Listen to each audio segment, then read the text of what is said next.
ဘွဲမရသေးပဲနဲ့တလား15သိန်းရနိုင်လား အဲ့တော့ဒီနေ့မှာတော့အိမ်ကဘွဲမရသေးပဲနဲ့တလားကို10သိန်းဝန်းကျင်လောက်ဝင်ငွေကိုဘယ်လိုရှာမလဲဆိုတာအရင်ပြောပြမှာဖြစ်ပါတယ်။အိမ်ရဲ့အသက်က20ပါပြီးတော့အိမ်ကဘွဲမရသေးပါဘူး။အခုလက်ရှိမှာရန်ကုန်ကြီးပညာတက္ကသိုလ်အရင်တော့ R&D လို့တည်ခဲ့တဲ့ကျောင်းကြီးမှာပညာသင်ကြားနေတော့မှရှိပါသေးတယ်။ဒါပေမဲ့အိမ်ကဟိုက်လိုမျိုး Huawei နောက်ဆုံးပေါ် tablet နဲ့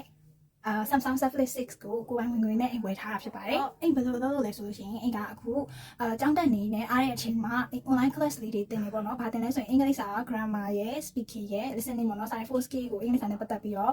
တင်ပေးတယ်။နောက်ပြီးကြတော့အိမ်ကဘာဆက်လုပ်သေးလဲဆိုလို့ရှိရင်ဒီလိုမျိုး Japan page တွေပေါ့နော်။ Japanese language ကိုတင်ပေးတဲ့ page တွေအိမ်ထောင်ထားတယ်။ထောင်ထားပြီးတော့ဆီယမတွေနဲ့အိမ် run နေပေါ့နော်။ဒီစာတင်တာကနေပြီးတော့လည်းအိမ်ဝင်ရတယ်။တလားကို9သိန်း10သိန်းလောက်အိမ်ကလေးကိုစာတင်ပေးရတယ်ပေါ့နော်။နောက်တစ်ခုကကြတော့ဒီ page runner ပေါ့နော် page runner ကနေပြီးတော့လည်းအိမ်က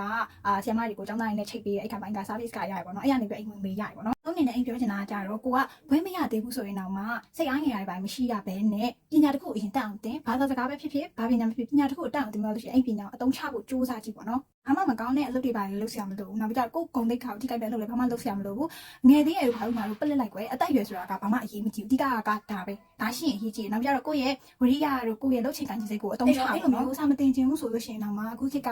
တိုးတက်နေလေဟုတ်တယ်မလား content creator တွေလုပ်လို့ရတယ်။နောက်ပြီးတော့ Canva နဲ့ design တွေဆွဲပြီးတော့ကိုယ် design တွေကိုချပြလို့ရတယ်။ဒီလိုနဲ့ပတ်သက်နေအများကြီးရှာလို့ရတယ်ကွယ်။အဲ့တော့အခုပဲထားပြီးတော့ပညာတစ်ခုကိုစီးဖို့ပါပြီးတော့လို့ရှိရင်ကိုယ့်ရဲ့ပညာကိုအသုံးချပြီးတော့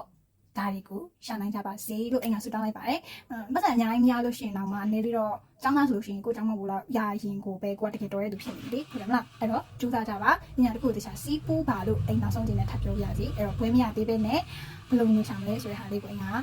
share လုပ်ပေးလိုက်ပါတယ်။ Bye bye